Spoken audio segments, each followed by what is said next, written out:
Yo tout le monde, salut à tous, j'espère que vous allez bien. C'est Romain et on se retrouve aujourd'hui pour la petite vidéo Actu PSG ce soir, comme tous les soirs, 18 h. Et ce soir, on va discuter, on va débattre sur Leandro Paredes, la recrue parisienne, la recrue phare du mercato hivernal, ou plutôt la seule recrue parisienne en ce mois de janvier 2019, 47 millions d'euros sur Paredes. Alors je me pose quelques petites questions et je vais vous en faire part. Pourquoi 47,5 millions d'euros sur Paredes? Pourquoi un tel investissement? Pour trois raisons. On va se remettre vite fait dans le contexte des gars déjà avant de commencer. Mercato hivernal parisien, d'accord, bon voilà, enveloppe de 30 millions d'euros pour Antero Henrique pour recruter en priorité un numéro 6, une sentinelle, parce qu'il manque quelqu'un, parce que Rabiot est mis sur la touche. Et donc 30 millions d'euros. Donc trois noms ressortent. Idrissa Gueye, Julian Weigl et Leandro Paredes. Voilà, Idrissa Gueye, milieu de 29 ans, qui a joué à Lille et qui joue désormais à Everton. Bon milieu récupérateur. Julian Weigl, petit jeune allemand de 22 ans qui joue au Borussia Dortmund et qui est peu utilisé par Lucien Favre du côté de la Ruhr. Et Leandro Paredes, milieu argentin de 24 ans du Zénith Saint-Pétersbourg. Début de mercato plutôt poussif. Alors on a notamment, ah bah oui, j'ai oublié Frenkie de Jong, voilà, qui était annoncé sur le point de signer au PSG, mais pour l'été prochain. Au final, pied de nez, et il arrive du côté de la Catalogne et du côté du FC Barcelone, Frenkie de Jong. Donc là déjà, on se dit mince, punaise, c'est un premier échec. Ça c'était mi-janvier. Et au 20 janvier, voilà, il y avait toujours rien ne bougeait côté parisien. On se demandait franchement, et voilà, patatras, il y a eu cette blessure de Verratti face à Guingamp lors de la victoire 9-0 au Parc des Princes. Verratti qui était annoncé incertain pour le match aller face à Manchester United. Neymar d'ores et déjà forfait après sa blessure face à Strasbourg pour les deux matchs, voilà, et peut-être même pour un quart de finale que l'on ne jouera pas. Et donc là, le mercato est obligé de s'accélérer. Antero Henrique est dans l'obligation de recruter un 6 avec 30 millions d'euros. Ça va être difficile. Du côté de Dortmund, on ne veut pas lâcher Julian Weigl, qui lui veut rejoindre le PSG, mais qui ne veut pas non plus aller au clash avec son club pour rejoindre le PSG. Donc ça bloque un peu. Idrissa Gueye, offre de 25 millions de la part du PSG. Everton, en soi-disant, en demandait 40. Et Leandro Paredes, première offre de 35 millions d'euros, je crois, refusée. Seconde offre de 47 millions d'euros. Paredes, tout est bouclé. Il est annoncé à Paris. Voilà, on a attendu 3 jours. Il y a eu quelques rebondissements, comme quoi Antero Henrique voulait renégocier le contrat et tout ça. Mais au final, à 2 jours de la fin du mercato, Leandro Paredes signe à Paris et effectue ses débuts 3 jours plus tard face à Lyon. Bon, il jouera 7 minutes, on ne l'aura pas trop vu. Mais bon, son premier mois est plutôt encourageant, même si c'est pas brillant. C'est un premier mois encourageant pour Paredes, et si j'avais un mot à retenir sur les débuts donc de Paredes, ce serait timoré. Je trouve Paredes trop timoré sur le terrain, trop timide. Voilà, les qualités qui étaient vantées de Paredes avant sa signature, c'était sa capacité à accélérer le jeu, sa capacité à faire de longues passes verticales, de longues transversales, de trouver les attaquants entre les défenseurs, de trouver les intervalles et de trouver la profondeur. Donc je me suis dit, ça ne peut que aller avec nos attaquants comme Di Maria qui adore mordre la touche et proposer dans la profondeur, comme Mbappé bien entendu avec sa vitesse phénoménale, et Cavani qui est un gros finisseur, et on connaît tous Cavani, et sa capacité à prendre les espaces et les appels qu'il est capable d'effectuer. Donc je me suis dit, ça peut marcher, mais du coup ça peut marcher. Et là, première raison pourquoi je me pose des questions, il y a une coïncidence dans le profil de Paredes. C'est un profil similaire à celui de Verratti. Et ça, tout le monde l'a dit depuis qu'il est arrivé, tout le monde l'a dit à son arrivée. Paredes, c'est pas un numéro 6, c'est un numéro 8. Moi au départ j'y croyais pas, je pensais qu'en 6 il ferait l'affaire, voilà. Mais finalement non, en fait. C'est un relayeur de base, voire même un 10. Voilà, c'est là où il est le plus performant et où je pense il prend le plus de plaisir sur le terrain. Et il a le même profil qu'un certain Verratti.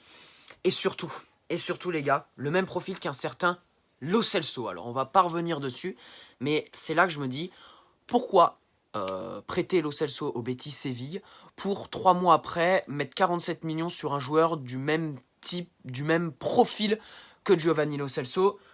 Allez me dire pourquoi, je ne sais pas. Bien entendu, je rêve du retour de Lo Celso, même si ça va être très difficile. Et donc ma première raison, c'est pourquoi 47 millions sur un joueur qui a le même profil que Verratti et le même profil qu'un Lo Celso. Alors pourquoi avoir prêté Lo Celso pour 3 mois après, acheter le même joueur pour 47 millions d'euros, sachant qu'il y a le fair play financier? Je ne sais pas. Deuxième raison, le fair play financier. On a pris un risque.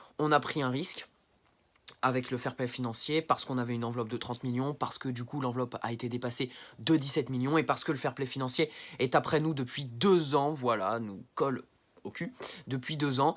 J'aimerais bien que cette enquête se finisse avec le fair play financier, parce que, voilà, ça nous bloque, nos mercatos, ça nous bloque, on peut plus poser 80-90 millions d'euros sur un joueur. Et malheureusement, maintenant, voilà, depuis les achats, depuis le bouleversement et les 222 millions d'euros de Neymar, les recrutements de Coutinho, de Dembélé au Barça, le marché des transferts a explosé. Et pour s'acheter un bon joueur qui est capable de faire passer un cap à Paris, c'est minimum 80 millions d'euros.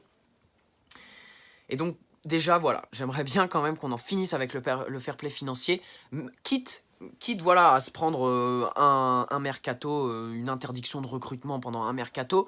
Ok, je prendrais, voilà, il faudra assumer les erreurs, voilà, 400 millions d'euros sur un été, c'est beaucoup.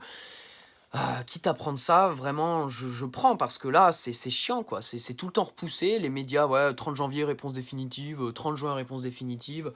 Le PSG doit trouver 90 millions, le PSG doit trouver 40 millions, le PSG doit trouver 150 millions. À la fin, ça suffit. Et avec Paredes, on a du coup pris un autre risque par rapport au fair play financier. Et du coup, ce deuxième choix nous apporte au troisième point. Pourquoi 47 millions pour un joueur qui n'aura joué que 20 minutes sur cette double confrontation face à Manchester United? Le mercato a été accéléré depuis la blessure de Marco Verratti. Donc en gros, Paris voulait recruter un joueur pour pouvoir avoir un milieu qui tient la route face à Manchester United. Au final, on se retrouve avec Marquinhos Verratti qui fait l'affaire. Mais Paredes ne jouera que 10 minutes lors du match aller et 10 minutes lors du match retour. Ça fait 20 minutes sur 180 minutes, hors temps additionnel.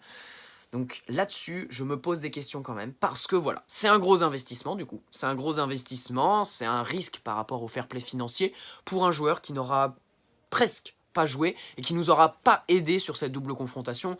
Malheureusement, ça a fait qu'on n'est pas qualifié. Et pour l'instant, voilà, les 47 millions d'euros, je ne les comprends pas. Pour moi, les 47 millions sont injustifiés. Alors pour autant, je ne remets pas en cause les qualités de Leandro Paredes. Je l'aime bien. Sur le terrain, niveau sportif, footballistique, voilà, mon avis sur Paredes après un mois, c'est encourageant, il est timoré, c'est pas brillant.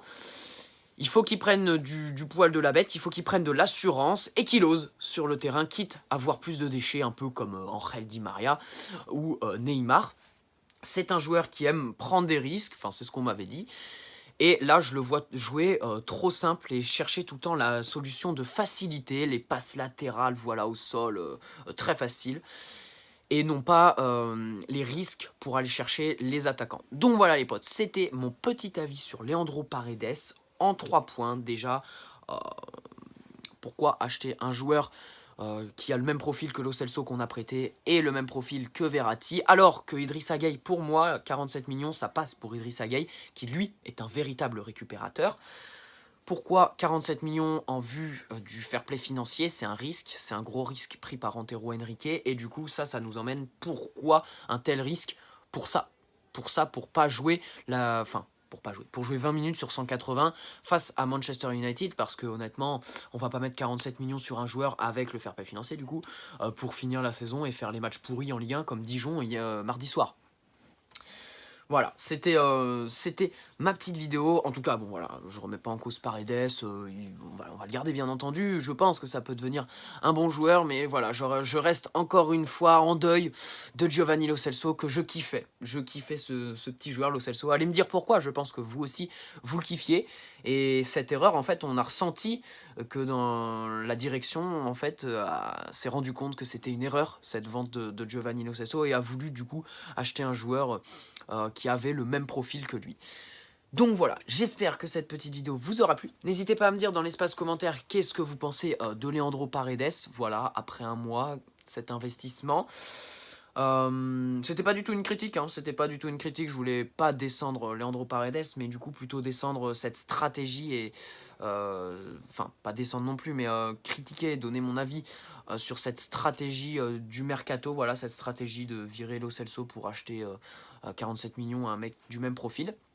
Donc voilà, n'hésitez pas à me donner vos avis dans les commentaires les potes, n'hésitez pas à poser votre petit like et à vous abonner si ce n'est pas déjà fait.